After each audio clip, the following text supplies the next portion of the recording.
নসিহত করতে আসে এই শেখ সৌদি রহমাতুল্লাহ আলাইহি তারা বলছে তারা সাধু বেশের ডাকায় সাধু বেশের ডাকায় তখন সুন্নি আলেমরা রাস্তাতে আসলে ডাকাতি করে ওই বলে মোবাইল ধরে ধরে কবি কষ্ট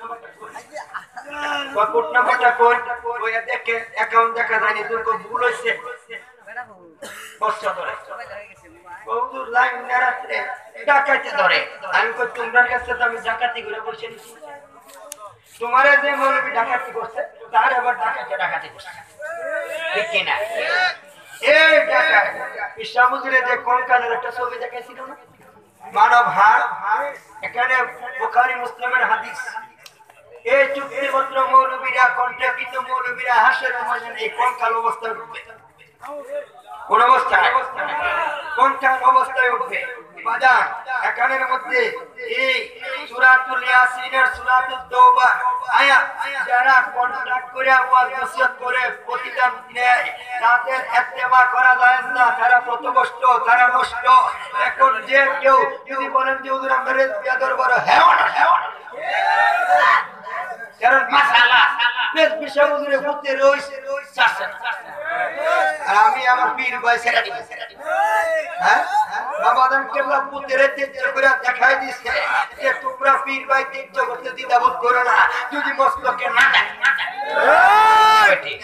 এই কন্ট্রাক্ট তো মৌলবীদেরকে লাত্তি দিয়ে বিদায় করে দিবেন এনি শয়তান এনি মালাহু এনি আল্লাহর রাসূলের দুশমন নাফরমান ঠিক না এনি আসলে ওদের কোন কাল অবস্থায় হলো কি অবস্থা এই বিজ্ঞাপন অনেকের কাছে আছে নিবেন অর্থাৎ সার কথা বলছি কন্ট্রাক্ট কিন্তু মৌলবীদের ওয়াজ নসিহত শোনা যায় কত বাজে ওদের রেজবিরারে মেজি ওয়াজ শুনতাম বুঝছো আমদারে নেওয়ার দরকার নেই আমদারে নেওয়ার দরকার নাই অগ্রিম টাকা বাড়ালে দাওয়াত লোকেতে দিই অগ্রিম টাকা বাড়াইলে আর নাই কেউ আসবেন না অগ্রিম টাকা বাড়াইলে দাওয়াত আমি রাখি না যদি বলে যে টাকা বাড়াবো আমি বলছি আপনার দাওয়াতই রাখবো কারণ টাকা বাড়াইবেন বাবা একটা ঘোরা মারা খানকার মধ্যে বসে থাকতেন হ্যাঁ আমার ভাই হারেন ভাই গেছে দাওয়াত করতো 500 টাকা যদি দিছে বাবা ডায়েরিটা করার পরে যদি 500 টাকা দিছে এই টাকাটা মিশে না কো বাবা তুমি এটা দিতে অ্যাডভান্স করতেন না যদি আমি এর আগে কেন ঘুরাও কো বাবা আমি তো আপনার হাতে করে ডায়েরি লেখবার আগে তো বললাম না ইনা লেখার পরে এটা দিছো কো মরে গেলে দাবি নাই কথা হইলে এই চিন্তা কি কেউ আলেমরা করে হ্যাঁ গাড়ি লই আয় দেহাটার মতো নাই আয় কত না মুরব্বীর নাহের মুরব্বী দিয়া দৌড়ে সে তো ডাকায় মুরব্বী দিয়া হাতিরা দেওয়া হইলো যেমন বিশ্ব হুজুর মুরব্বী দিয়া দেই জীবন ভাই যেমন কর জীবন ভাই দিয়া দেই দৌড়ে এরপরে ডাক্তার মুটিটা দেওয়া লাগে হাতিয়ারে এইটা দিয়া বলাইছে কাফের হয়ে ঠিক অনেক ব্যাখ্যা সেই দিকেও যাচ্ছি না শেষ বাজান বলতে চাচ্ছিলাম আমি যেটা বলতে চাচ্ছিলাম প্রথম থেকে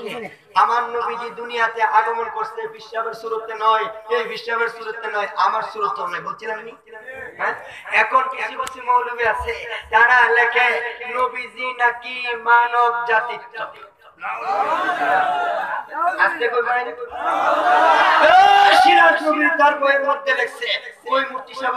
শাস্তাগঞ্জের রেলওয়ে পার্কিং এর মধ্যে ছিলেন না আমাকে বলছিল তো সিন নিয়ে যাওয়ার জন্য গেছিলাম শাস্তাগঞ্জের পাশে এখানে আছেন রেলওয়ে পার্কিং এর মধ্যে তারা বলছেন আমাদের মুফতি আজম মুফতি নজরুল ইসলাম রিজভী সাহেব ছিলেন প্রধান অতিথি আমাদের ভাইজান ছিল প্রধান বক্তা ও কাইয়ুমান হোসেনি ছিলেন সেখানে সিরাজ নগরীর ফতোয়া দিয়েছে যে যিনি জাতিতে মানুষ বলেছেন সিরাজ নগরী বলছেন নবীজি জাতিতে মানুষ বলার কারণে সিরাজ নগরীর কাফের ফতোয়া দিয়েছে রেলওয়ে পার্কিং দিছে এখন জাতিতে মানুষ বলে যারা কাফের এটা হচ্ছে রেজবিয়া দরবার আকীদা ঠিক না এখন যারা বলে নবীজি মানব জাতিত্ব তারাও কাফের ঠিক না বেটে যারা বলে মানব জাতিত্বের পরিসরে এসে আসছে মানব জাতিত্বের পরিসরে এসে রাসূল হয়েছেন তারাও কাফের কারণ তিনি আগেই রাসূল কিনা ঠিক না বেটি হুয়ে মুহাম্মাদুর রাসূলুল্লাহ তাবাকুল লা ইলাহা ইল্লাল্লাহ যখনই মুহাম্মাদুর রাসূলুল্লাহ হয়েছিল তখনই তিনি জবান মুবারক দিয়ে বলতেন লা ইলাহা ইল্লাল্লাহ ঠিক না বেটি বাদান এখন যদি বলেন রে এই মুস্তাফা বিশ্বর সামরা যেহেতু সুন্দর উনার চেহারার মতন কোন নবী আইছে না না উনি তো বেনজির না উনি বেনজির আমি বেনজির আমার নজির আছে বাজার আবু বকর সিদ্দিকেরও নজির আছে আমার নবীর সুরত মুবারক আছে বেনজির সুরত মুবারক ঠিক না বেটি সেই সুরতের তুলনা চলে না ঠিক না বেটি এই সমস্ত আকীদা থেকে আমরা বেঁচে থাকতে হবে আমার যদি ভুল হয় আমাকে সংশোধন করতে হবে ইমানের দাবি ঠিক না বেটি এই বলে আমি আচ্ছা এখন আপনাদের কাছে আমি ক্ষমা চেয়ে বলবেন যে হুজুরের বাড়িতে হুজুরে শুরু করতে শেষ করে না আস্তাগফিরুল্লাহ কারণ বেঈমানদেরকে পরিচয় করতে যাই নবীর শান বলতে গেলে শেষ কি জিনিস এটা বুঝি না এরপরও শেষ করতে হবে কারণ বিশ্বাসে করবো আমাদের ছেড়ে দিতে হুজুরাইয়া হুজুরে অন দর্শে ছাড়ে না যাই হোক আল্লাহ যদি বাঁচায় রাখে আমরা যাব হ্যাঁ ইনশাআল্লাহ আপনাদের বাড়ি বাড়ি যাব ওয়াজ নসিহত করব 19 জানুয়ারি মুলুগ্রাম আমি যাচ্ছি হুজুরও যাচ্ছেন আরো রেজবিয়া দরবারে উলামায়ে কেরামগণ থাকবেন আমাদের রেজবিয়া দরবারে খলিফা আলমগীর মাস্টার সাহেবের বাড়িতে হ্যাঁ 11 চৈত্র 25 মার্চ বিশ্ব হুজুরের বাড়িতে মুলুগ্রাম তৌহিদুর রহমান সাহেবের বাড়িতে আর বিশেষ করে 10-11 ফাল্গুন রেজবিয়া দরবার শরীফে উরুস মুবারক ঠিক না ঠিক বাবাজান কেবলা বলেছেন আমি যখন থাকবো না বাবারা তোমরা আসো বাবাজান কেবলার জবান মুবারক রাখতে আমরা যাব ঠিক না বেটে হাত তুলে ওয়াদা করেন ঠিক না বেটে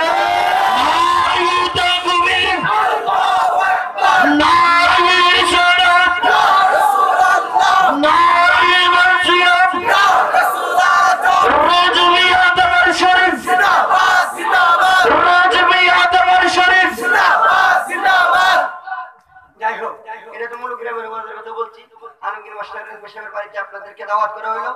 আর বাবাজান কেবলা তিনি বলেছিলেন আমার এতিমখানাকে আমাকে সেই লক্ষ্যে আপনারা যদি কোথাও কোনো এতিমখানা করে থাকেন রেজবিয়া দরবারে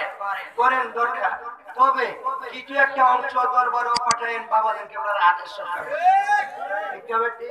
কারণ বাবাজান কেবলার আদেশ যদি আমার বাড়িতে এতিমখানা করে যদি হেন দেওয়া বন্ধ করি বাবাজান কেবলার আদেশ রক্ষা হইল না মসজিদের আদেশ রক্ষা করবে এই বলে আমি আপনাদের খেদমত থেকে বিদায় আসসালামু আলাইকুম ওয়া রাহমাতুল্লাহি ওয়া বারাকাতুহু এখন আমাদের আধ্যাত্মিক সামা কাওয়ালি শুরু করব এখন আপনারা স্থির হয়ে শুনেন কোন ধরনের কোশ্চেন